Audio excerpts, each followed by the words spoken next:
네, 시장의 핵심 이슈와 또 유망주를 함께 알아보도록 하죠. 유한타증권 청담센터의 최성민 이사 자리하셨습니다. 안녕하세요. 네, 반갑습니다. 안녕하십니까? 자, 이제 잠시 후면 중국 시장에 개장을 하게 되는데 중국 시장 월요일에 폭락을 하고 3거래일 연속 반등에 성공을 했습니다. 중국 정부에서 대규모 부양책을 내놓고 있고 또 어제는 대미 상품에 대해서 관세를 인하하겠다라고 밝혔는데 이 부분이 긍정적인 영향을 준 것 같아요. 중국의 움직임 좀 어떻게 보고 계세요? 네, 중국의 미국산 제품 관세 인하가 있었죠. 예, 그래서 750억 달러의 미국산 제품에 부과했던 관세를 인하하겠다는 보도가 있었습니다. 그래서 어저께 조금 좋은 모습을 보이는 와중에 이런 뉴스가 나와서 좀 더 모멘텀이 있었는데요. 한 가지 생각해야 될 부분은 어제 발표된 중국의 관세 인하가 미국이 지난해 부과했던 1,200달러의 규모의 제품에 대한 관세 인하 조치에 상응하는 그런 조치이기 때문에 무역 분쟁 이슈가 완전히 해소됐다 이렇게 보실 필요까지는 없을 것 같고요. 그냥 미국이 인하해서 중국도 인하했다 이 정도로 생각하시면 될 것 같습니다. 그것보다도 제가 이제 오늘 드리고 싶은 것은 중국의 이제 부양책 중에서 금리 인하 이슈인데요. 이 RP 금리를 CPP를 내렸습니다. 0.1%를 내렸는데 왜 시장에서 이런 이슈가 언급이 안 되는지는 잘 모르겠지만 차트를 한번 보여주시면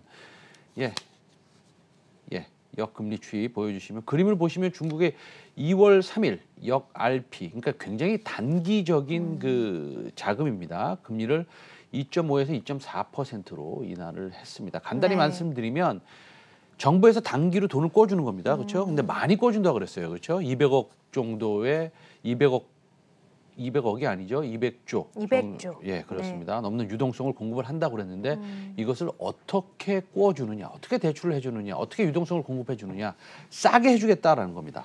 예전에 2.5%인데 지금 2.4%로. 그래서 이 공급량 물론 중요하죠. 예, 이 200조에 대한 이 금액, 이 수치도 중요합니다만 이 싸게 푼다, 금리를 내린다 이런 것도 중요하다. 그래서 이 이슈도 무시하고 넘어가서는 안 될 것이다라는 것을 말씀을 드리겠습니다. 네, 그렇습니다. 자, 중국 시장에 대한 이야기를 나눠보고 있는데 방금 전도 속보가 들어왔습니다. 주가 조작 의혹을 받고 있는 라정찬 네이처셀 회장이 무죄가 선고가 됐고요. 현재 네이처셀 주가 상한가를 기록하고 있다는 소식도 다시 한번 전해드리겠습니다. 자, 다시 시장으로 좀 돌아가 보도록 하죠. 우리 시장 어제는 중국 시장의 반등과 함께 또 정말 반등에 좀 연속 흐름을 보여줬는데 오늘은 약간 조정이 나오는 모습이거든요. 앞으로의 흐름 어떻게 예상을 하세요? 지금 현재 코로나 바이러스 이슈 때문에 중국 우한 후베이 근처의 공장들도 많이 닫았고요. 그렇죠? 다 아시죠? 애플도 2월 10일 이후에 공장을 생산을 재개한다고 그러고 이런 이슈들이 있습니다. 항상 근데 우리가 지켜보면 과거의 사스 이슈라든지 메르스 이슈라든지를 보면 경기 사이클이 중요한 것이지 일시적인 뭐라 그럴까요? 이런 보건 관련 이슈가 중요한 건 아니었습니다. 그래서 제가 이제 수요일에도 사실은 방송에 출연해서 잠깐 말씀드린 바가 있는데 우리는 큰 부작용을 경험할 것이다 이렇게 말씀드렸습니다. 이 부작용이라는 것은 좋은 부작용입니다. 시장이 우리가 작년 말에 생각했던 것보다 더 큰 폭발적으로 상승이 예상됩니다. 다만 펀더멘털 측면에서는 1분기의 숫자는 그렇게 잘 나오지는 않겠죠. 그다음에 2월 달에 중국의 차이신 지수라든지 아니면 미국의 ISM 제조업 지수, 비제조업 지수 같은 것들도 그렇게 잘 나오지는 않을 겁니다. 그러나 이런 것들은 다 예견이 돼 있는 것이고요. 그래서 저는 이 상황을 사실은 다시 한번 말씀드리면 under pressured spring effect. 사실은 다시 말씀드리면 압축된 스프링처럼 이런 이슈가 지나면서 크게 튈 수 있다고 저는 보고 있는 것입니다. 그래서 이번 사태로 말미암아서 IT의 이연 수요, 그다음에 기존에 많이 말씀들이 없으셨던 미국의 추가적인 금리 인하, 그다음에 현재 블룸버그 후보의 약진, 그리고 중국의 6% GDP 성장을 지키기 위한 좀 전에 말씀드렸던 이런 RP의 금리 인하라든지 아니면 200조의 유동성 강화라든지 이런 차고 넘치는 정책 등으로 인해서 폭발적인 유동성장이 예상이 된다. 물론 이것은 기본적인 펀더멘탈은 4차 산업에 있다. 이렇게 결론을 한번 내려보겠습니다. 네, 자 그러면 오늘 일단 주목을 하시는 종목 먼저 살펴볼까요? 네. 오늘 종목 말씀드리겠습니다. 서울 반도체입니다. 미래에셋 대우에서 리포트가 나왔고요. 예, 좀 나온 지가 꽤 됐지만 투자액은 매수 목표가는 21,300원입니다. 예. 세 가지 투자 포인트 말씀드리면 첫 번째는 다수의 원천 기술을 장착하고 있다. 아마 14,000개 정도의 그 특허가 있을 겁니다. 네. 그다음에 이제 이 마이크로 LED는 100조 원대의 시장입니다. 예, 이 세계 최고의 LED 기업이다 이렇게 말씀드리는데 서울 반도체는 1987년 3월에 설립된 회사입니다. 그래서 1992년에 코스닥에 상장을 했는데 방금 말씀드렸다시피 기술 특허가 14,000개가 있습니다. 예, 주력은 이제 뭐 실내외 조명, 자동차, IT 이런 것인데 중요한 것은 2000년 이후에 그러니까 과거 한 20년 동안 여러 글로벌 기업이 많지 않습니까? LED 네. 기업들이 특허 침해 소송전을 벌여서 연전연승을 기록해 나가고 있는 아주 가치가 충만한 그런 기업입니다. 첫 번째 포인트인 다수의 원천 기술에 대해서 말씀드리면 마이크로 LED라는 것은요. 머리카락 크기 정도의 그 100 마이크로미터의 LED 소재를 활용해서 두께를 줄이는 동시에 그쵸. 화면의 크기, 명암, 해상도, 테두리 등의 제약을 없애는 아주 뭐 엄청난 차세대 디스플레이입니다. 그래서 이제 서울 반도체에 자회사가 있습니다. 네. 서울 바이오시스라고 있는데 이게 이제 중요한 게 칩이 굉장히 조그마하지 않습니까? 그리고 이제 수십만 개, 수백만 개가 있는데 이거를 옮기는 기술이 어렵습니다. 제가 이거에 대해서 설명을 드리겠습니다. 그래서 이 기술을 확보하고 양산에 대한 준비를 마쳤습니다. 네. 그래서 서울 반도체는 대형 화면 제작을 위한 기판의 연결 기술인 뭐 타일링 기술 등을 확보했다고 지금 얘기가 나오고 있습니다. 네, 자 그래서 첫 번째 서울 반도체 투자 포인트로 마이크로 LED 원천 기술 장착을 꼽아주셨고요. 두 번째 100조 원대 시장 포인트 어떤 면인가요? 네. 뭐 100조 원대 시장 먼저 말씀드리기 전에 네. 예, 하나 더 말씀드리면 아까 제가 이제 옮기는 기술이 어렵다고 그랬지 않습니까? 네. 이게 그 전사 기술이라고 합니다. 트랜스퍼라고 하는데 예를 들어서 아주 조그만 예를 들어서 한 300만 개에 달하는 LED가 네. 있으면 이거를 옮겨야 되지 않습니까?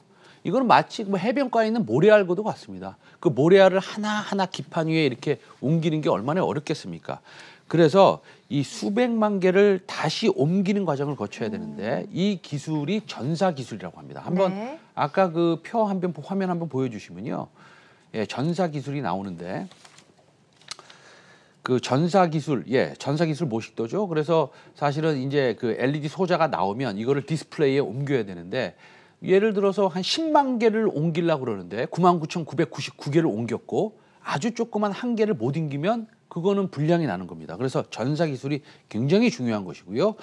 두 번째 포인트 이 성장성을 말씀드리면 미국의 시장 조사 기관은 2020년까지 예. 적어도 매년 50% 이상 성장할 것으로 이렇게 돼 있는데 이거는 이 디스플레이 산업은 이 산업은 제3의 물결이라고 표현되어 있습니다. 네. 한번 보여주시면 약 100조 원의 시장이다 이렇게 나와 있습니다. 그래서 마이크로 디스플레이는 앞으로 올레드나 현재의 그 디스플레이를 대체할 수 있는 훌륭한 기술이고 이게 롤러블하기도 편하고요. 그다음에 플렉시블하기도 상당히 편리합니다. 네, 예. 알겠습니다. 자, 그러면 삼성 디스플레이의 이런 마이크로 LED 시장 진출 현황은 어떻고 또 세 번째 포인트도 함께 짚어주시죠.